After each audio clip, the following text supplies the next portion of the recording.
My fiancée publicly humiliated me at our engagement party, so I ended everything that night and vanished from her perfect life.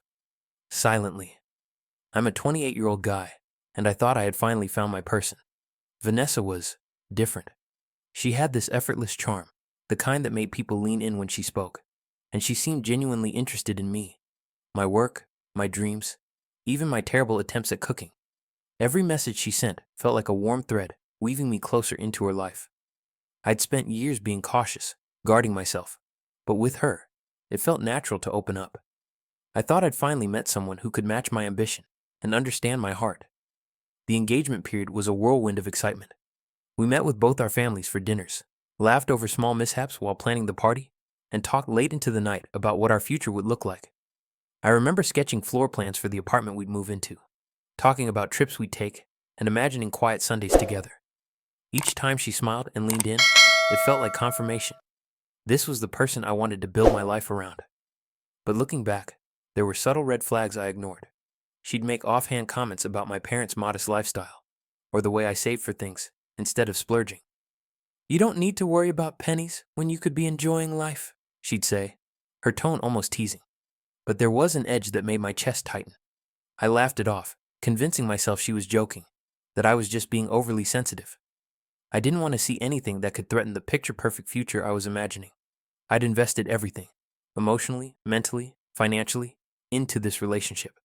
I'd saved for our engagement ring, paid for dinners, planned our weekends around her schedule. It wasn't just love.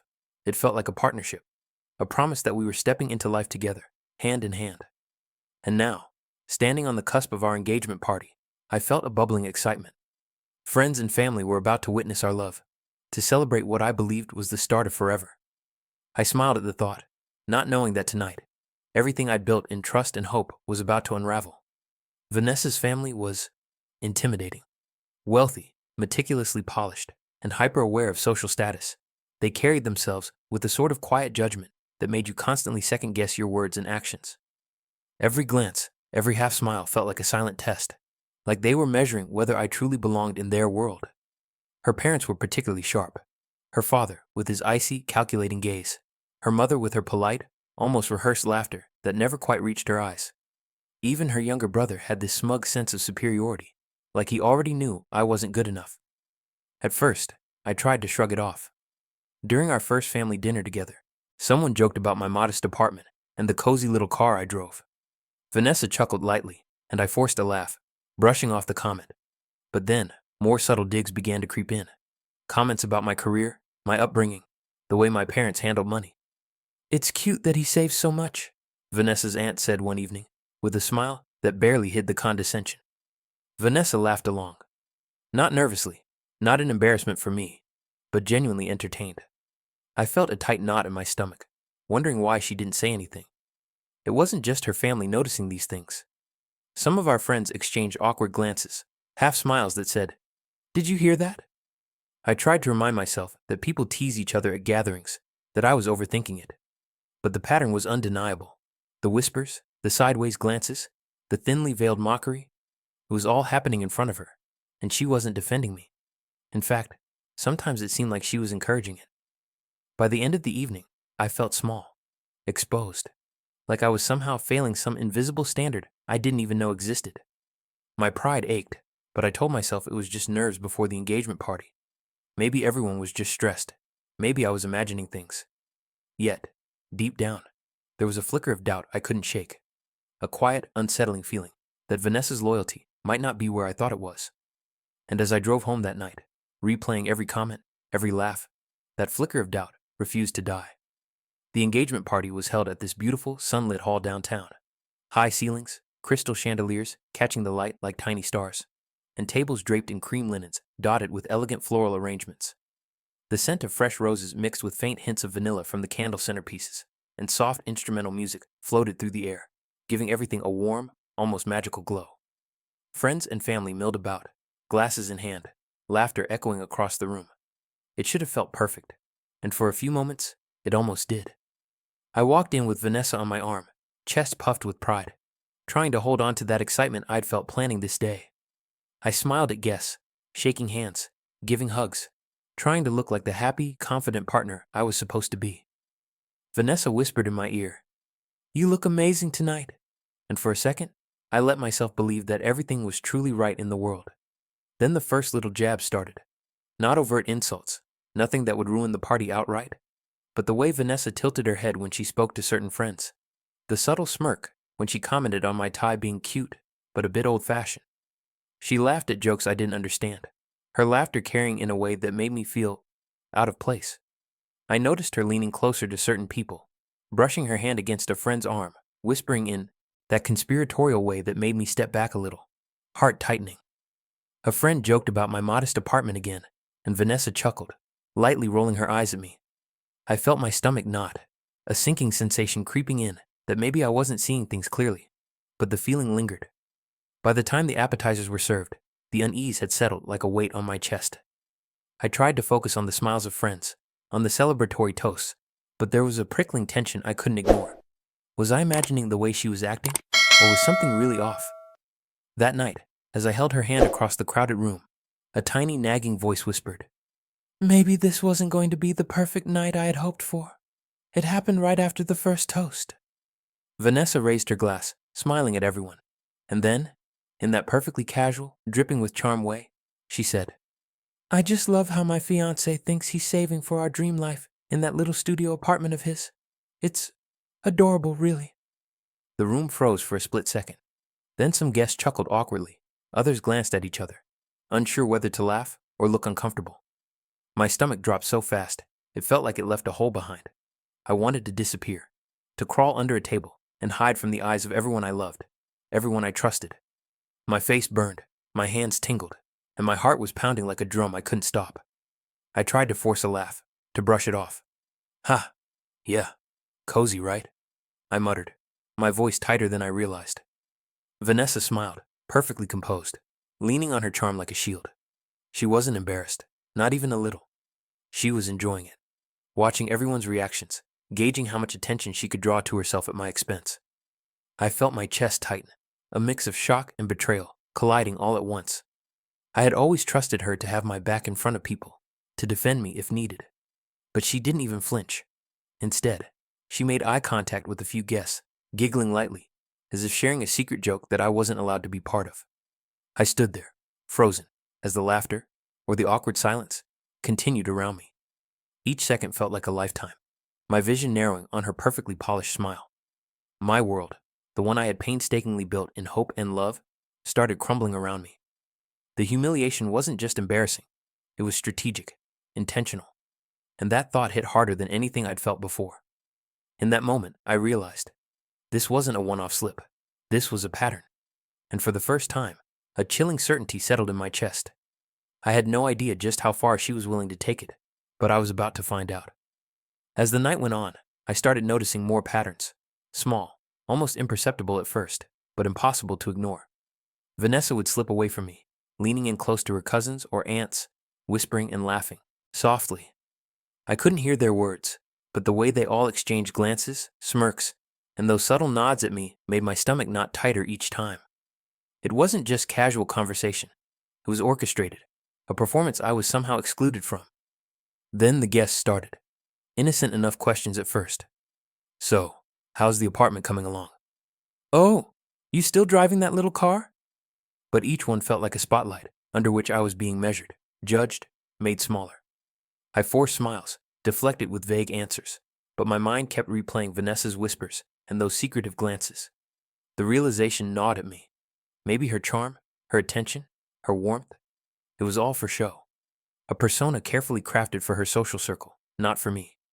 I felt this tight, panicked energy build in my chest. Was I overthinking things? Paranoid? Or was it really happening?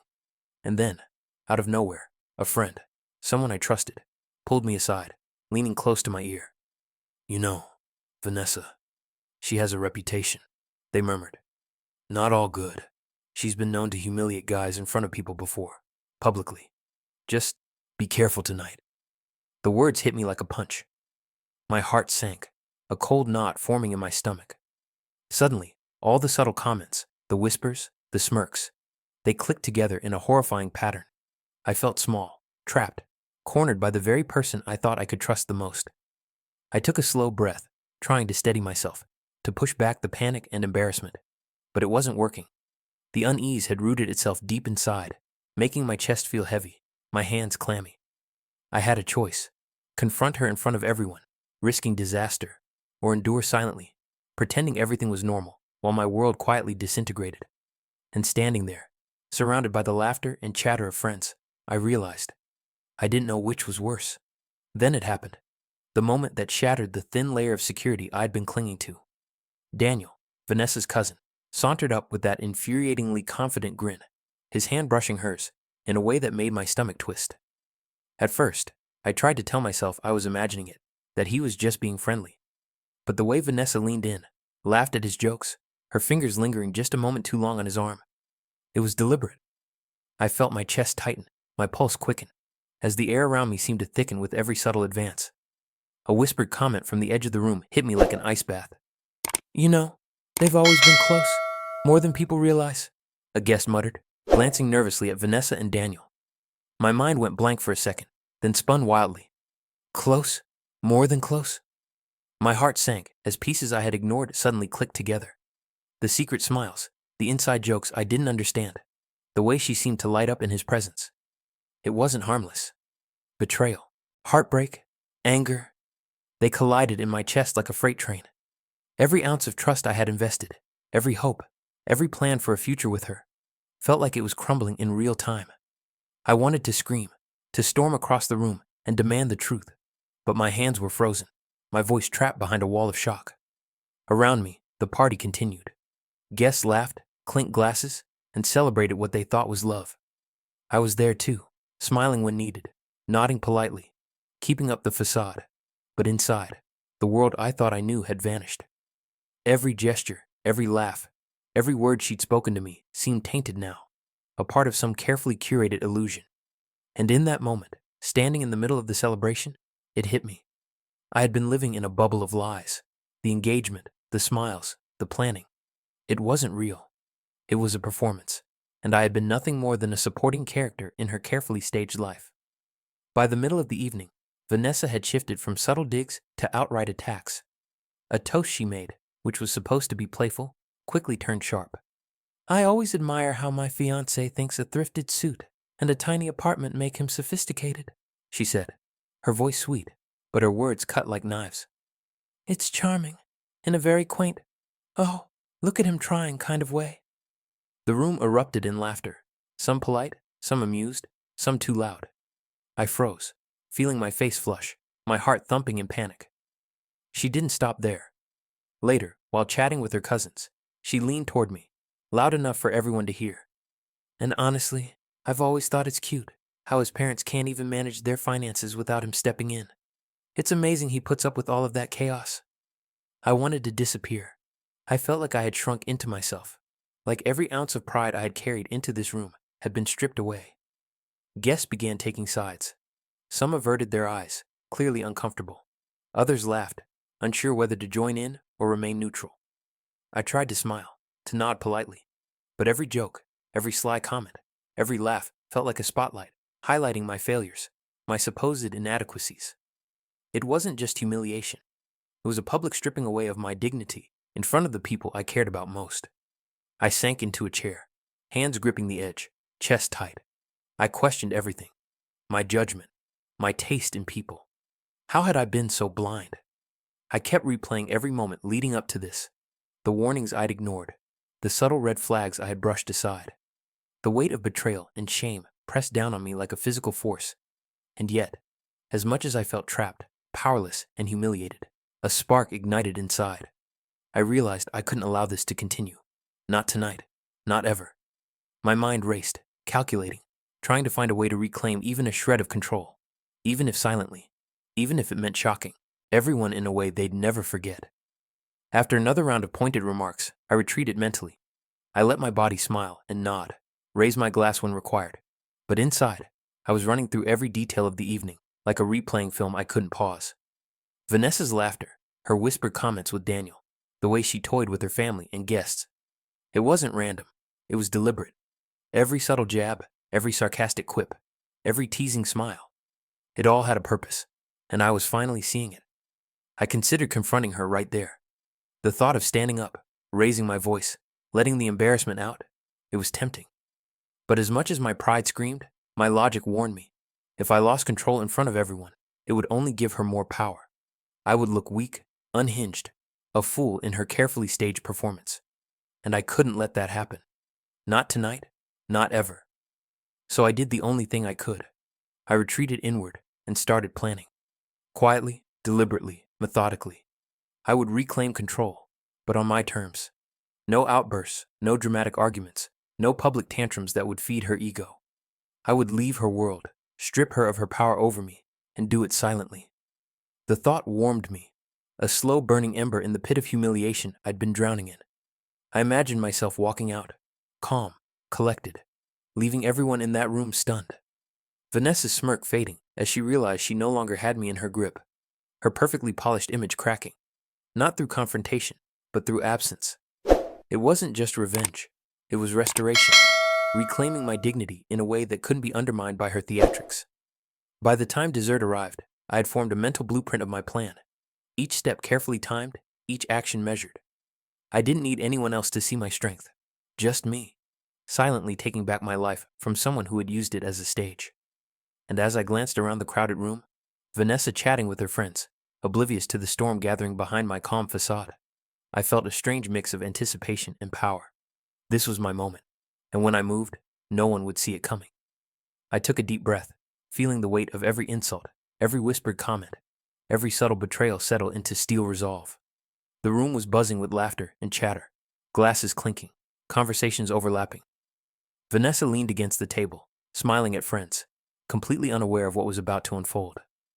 I walked up to the center, letting my presence demand attention without a word. When all eyes turned toward me, I spoke calmly, deliberately, my voice carrying over the hum of the party. "I think it's time to be honest," I said, locking eyes with Vanessa. "This engagement is over. I cannot, and will not, continue with someone who publicly humiliates me, laughs at my family, and uses our life together as a stage for their own entertainment." The room fell, silent, like someone had pressed pause on the music. Glasses paused midair, conversation stuttered, and I felt the shifting energy, the shock spreading. Vanessa's mouth opened, her carefully practiced smile faltering. "Wait, I was joking," she stammered, a tremor in her voice that I had never heard before. But it was too late. The words had landed. Some guests gasped, others looked at her with confusion, and a few who had sensed the tension before now seemed vindicated, their faces softening with sympathy toward me. I felt a surge of clarity and power. This was my moment of reclaiming dignity. No yelling, no pleading, no need to explain further. The humiliation she had tried to impose on me was now mirrored back. The power dynamic had shifted, and I felt it in my bones. Vanessa's attempts to recover composure were pathetic, like a performance unraveling in real time. I saw the cracks forming in her confident facade, the first real sign that she had miscalculated entirely. I didn't gloat. I didn't need to. Silence was my ally, and as I turned and walked toward the exit, each step deliberate, the murmurs of shocked guests trailing behind me, I felt a strange liberation. This was the beginning of vanishing from her life entirely. Tonight, I reclaimed control, and she had no idea what was coming next. After walking out that night, I made a conscious decision. I was disappearing. Every phone number, every chat thread, every social media connection, blocked. No contact, no explanations, no breadcrumb trail for her to follow. It wasn't about revenge anymore. It was about reclaiming myself, peeling away the layers of embarrassment, manipulation, and toxicity she had wrapped around me for so long. The first few days were strangely liberating. I could breathe without second-guessing every word, without wondering if she was judging me from across the room. I went for long walks, just me and the quiet hum of the city, replaying the party in my head, but with a growing clarity. I had made the right choice. Each blocked message, each ignored call, was a small victory. Freedom never felt so heavy, and yet so light at the same time. I soon learned that Vanessa tried to reach out. Friends whispered about her sending messages, her attempts to explain herself, even a few awkward, indirect calls. But I didn't respond. I let silence do the work, and slowly, almost imperceptibly, her facade began to crack. Stories of her perfectionism faltering, of awkward social encounters, trickled back to me. It wasn't something I needed to orchestrate. Her own behavior was unraveling in the absence of my validation. I spent evenings journaling, reflecting on what I'd learned. Self-worth isn't granted by someone else. It's reclaimed from the moments they try to strip it away. Boundaries aren't walls to keep people out. They're shields to protect your life, your dignity, your peace.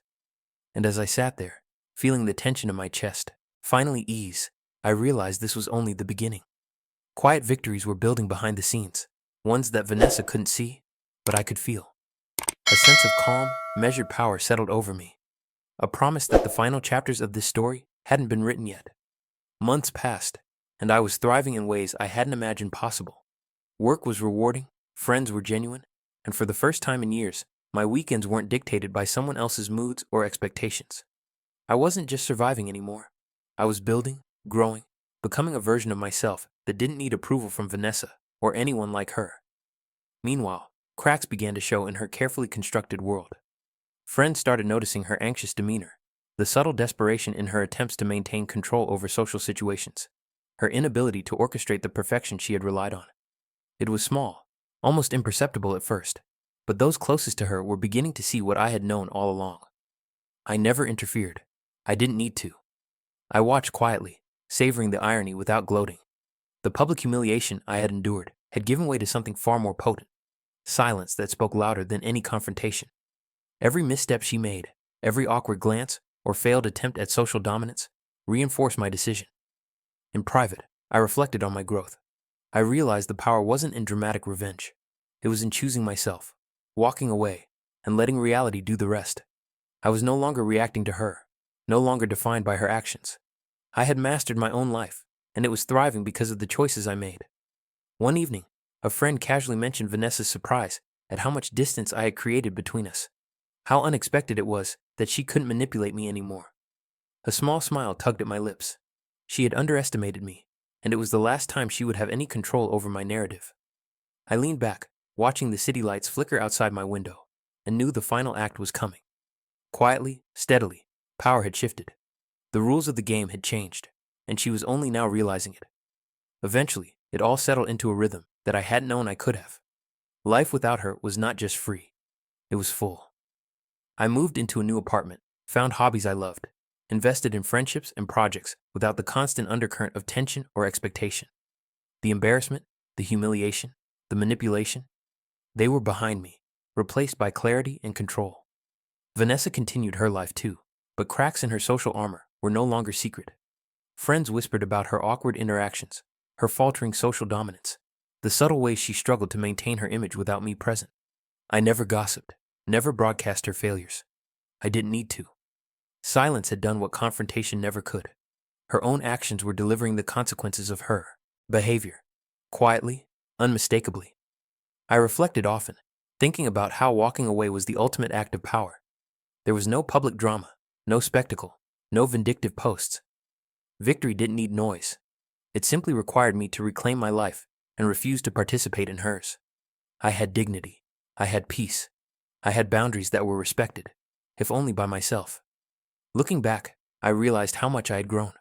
The pain, the betrayal, the heartbreak, they weren't wasted. They had taught me self-respect, taught me how to read people, and how to move through life without letting others' toxicity dictate my path. And as I closed that chapter completely, locking the door on a life that had been built on illusion, I felt a profound calm. I didn't need applause or revenge. I didn't need to gloat. My life had become a quiet testament to resilience, to autonomy, to power reclaimed. Some stories don't end with fireworks. They end with a lock, a pause, and the satisfaction of walking away with your dignity intact. And that night, as I switched off the lights in my new apartment, I finally felt it. Closure, complete, silent, and perfectly mine.